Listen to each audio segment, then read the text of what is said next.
Hey guys, welcome to Let's Talk number 6. So what she's doing, I would say, isn't necessarily unique. Try again. Oh yeah. So I'm not gonna lie, I kind of wish I had a better name for this segment because Let's Talk, it's like, okay, whatever. I want something more like catchy and fun. So I need to like really think about it. So I hope you guys are having a really good Tuesday. My Tuesday so far has just consisted of cleaning, and I've also been scrapbooking. I have been obsessed with scrapbooking. I'm gonna be showing you guys in a future video all of my scrapbooking stuff because I'm obsessed. So I told you guys, let's get personal. So I'm curious to what kind of personal things you guys want me to talk about. So let's go. Do you ever get nervous about people in real life seeing you and your girlfriend together? Do you avoid going places together? How would you navigate that situation if a picture got leaked? It's definitely something we have thought about, talked about. If it happens, it happens. There's literally nothing.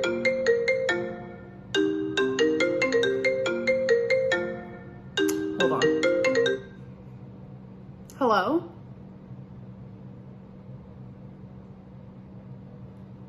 Hello? Okay. Okay, I have no idea who just tried to call. They didn't say anything. I just feel like in situations like that where if we are in public and someone saw us, snapped a picture, it's kind of something that we just have to accept. I know that's kind of a lame answer, but literally like there's absolutely no other answer that I could give. As you've taken time to look back at some of your older videos, do you have any regrets about your behavior, things that you've shared or stuff you didn't do? If so, how will you take those lessons moving forward? The biggest regret that I have on YouTube is sharing my story about a toxic relationship I was in. I just shouldn't have shared that. That is my absolute biggest regret. There also have been a few times where I regretted sharing my cancer diagnosis because I went through a few months where people were calling me a liar. And on top of already having cancer, having to deal with people calling me a liar about having cancer was truly freaking rough. Some other things I regret is like the super hard trolling, like the whole rotisserie chicken, knowing damn well I wasn't gonna eat it all. There was a time where I ordered like 20 wings knowing I was only gonna eat 3. Or like a whole shrimp platter knowing I was only gonna eat like 100 calories of it. You know, things like that. I don't mind a little troll moment. I don't. I think it's funny, it's humorous. As long as you're not hurting yourself or anyone else, that's totally fine. But I feel like in those situations were just like too extreme. Like it almost felt like I was promoting super unhealthy eating as a morbidly obese person, and it's kind of weird for me to think about now. Will I eat those things in the future? Absolutely. Will I eat fast food in the future? Yes. But there's a way to go about living a normal life while eating those things versus like, hi, I'm gonna troll, I'm gonna promote unhealthy eating as someone who's over 500 pounds. Like it's kind of insane to me, honestly. And right now, as the person that I am and the person I'm trying to become, I will never do that type of trolling ever again. Were you or anyone else that you know affected by the tornadoes? I hope you're all okay. Thank you so much. I've actually had a lot of people reach out about the tornadoes. Thankfully, everything's good here. It was just a really, really bad storm where I live. And honestly, I kind of like slept through it, which is pretty shocking. If the tables were turned and Becky was the one who got into a relationship very soon after you two splitting up and invited them to stay at your apartment and was constantly talking about how much she loved them, would you be okay with it? Would you not feel hurt or like your boundaries were being pushed? Okay, so I'm gonna answer this completely honest. There's a big part of me that wants to be like, no, I'd be totally fine. Like, invite her over. But if the roles were reversed, yes, it would have hurt me a lot. I think the reason why Becky and I thought it was okay to bring my girlfriend here was because Becky wasn't hurting after the breakup. She was happy, she felt free. I don't know, the breakup was just very different compared to like other breakups. I do feel bad for talking about the new relationship so much in front of Becky because I didn't realize that it was upsetting her a little bit. Or maybe it wasn't. Like, I really don't know, but like, I do feel bad about it. But on the other hand, she broke up with me.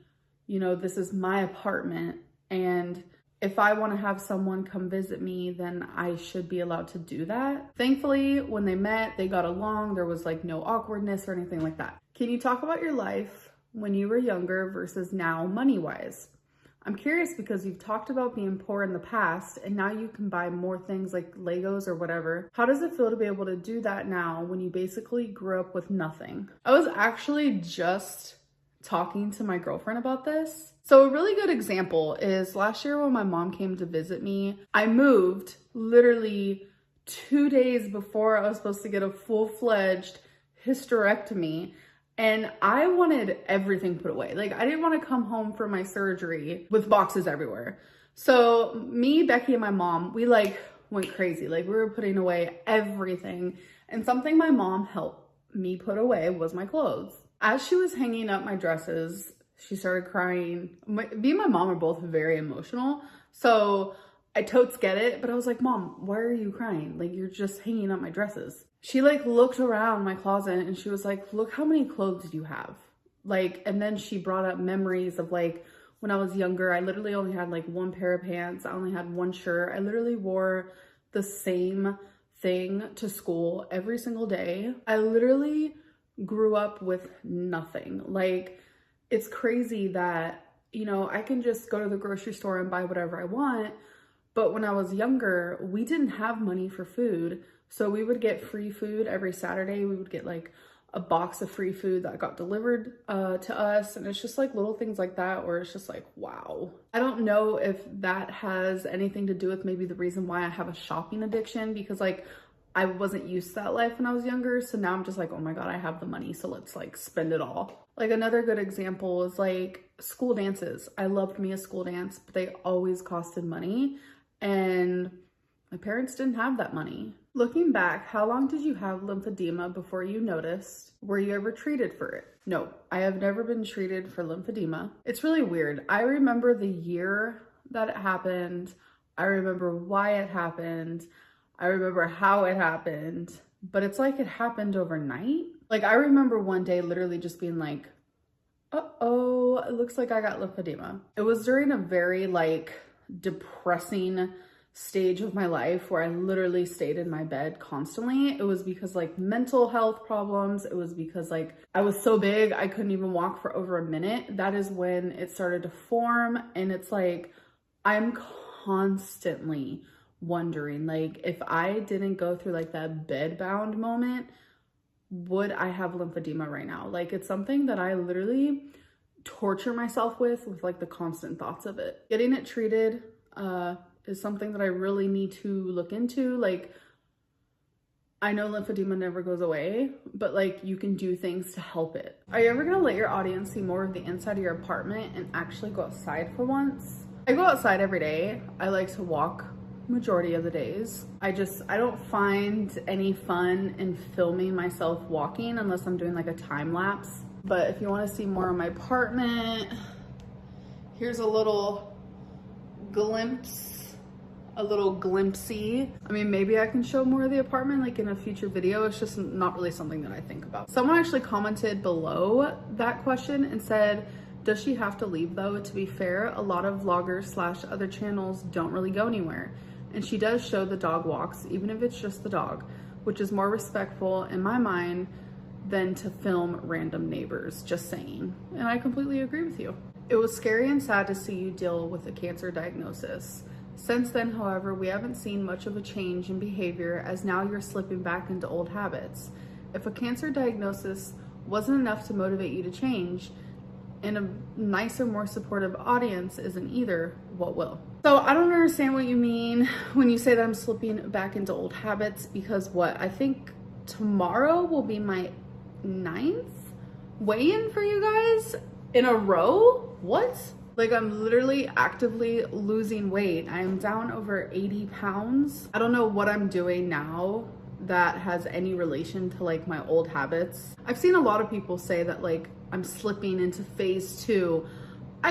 I'm so confused now. I feel like a lot of people just like want that to happen at this point. Like I literally see comments where people are like, I bet it's gonna happen before Christmas. And I'm just like, why? How about we just like support each other and lift each other up? But I will say without a doubt, I should have lost this weight a lot sooner. I just know that after I got diagnosed with cancer and I had a hysterectomy, my hormones were absolutely insane.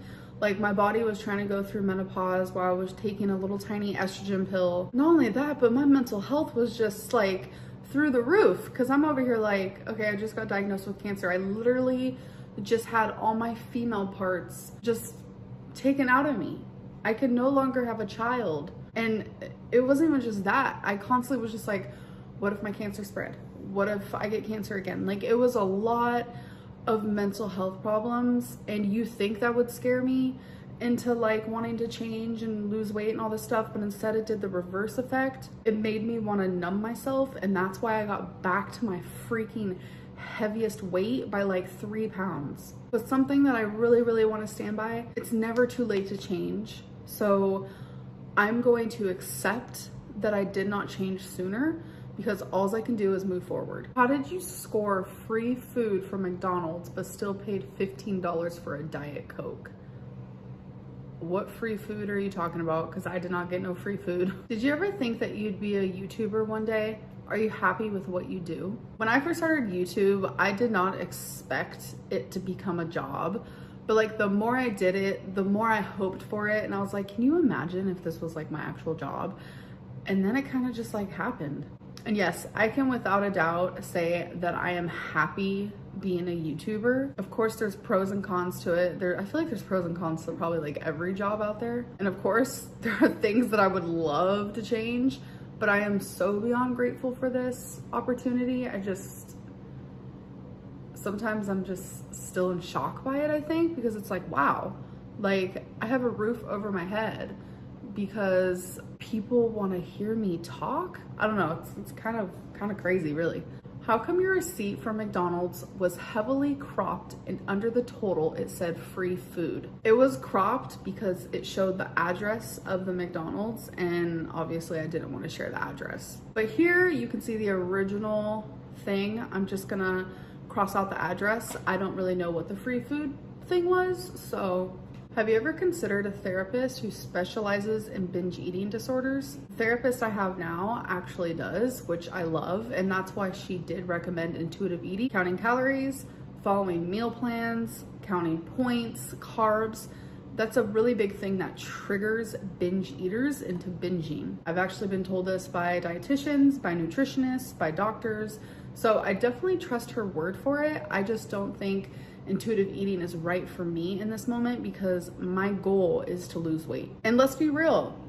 Intuitively, I want hot Cheetos, and I just know I shouldn't have those. Is it true that your girlfriend is imaginary? Yes, my girlfriend is fake. I don't know. I'm lonely and I wanted to feel like I wasn't. And so I thought by making up a girlfriend, it would help. Are you now better able to identify early triggers for or symptoms of your cellulitis? Honestly, the first top 2 things that happened to me, freezing to the point of shivers. I have to like have like 3 blankets on top of me. It still doesn't even work.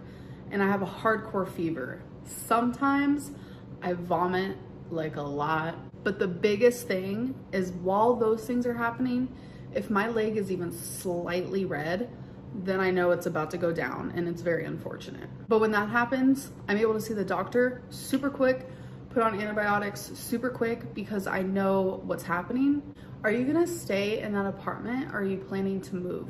I actually will be moving. I'm going to follow through with the lease I recently signed, and then once the lease is over, I will be moving.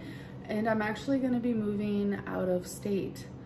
So I'm gonna be leaving Kentucky, y'all. It's kind of bittersweet, to be honest. Like, it makes me a little bit sad. Like, I used to hate Kentucky, but it's also like, I feel like I made a home here. Like, I've been in this apartment for a couple years now, and it's like I'm used to Kentucky. Somehow I grew fond of it. But I just feel like, you know, maybe I need to move on. Okay, last question is, were you ever in love with Becky to begin with? I loved Becky unconditionally. Like I loved her like family. I would have taken a bullet for her without a doubt. I'm just not entirely sure I was actually in love, which is okay. But I loved her with all my heart, and I gave her everything that I had. And I believe that she did the same. I believe that we both tried our best and it just didn't work. All right, guys, so I hope that you enjoyed this video, and I'll see you in my next one. Bye. Oh yeah.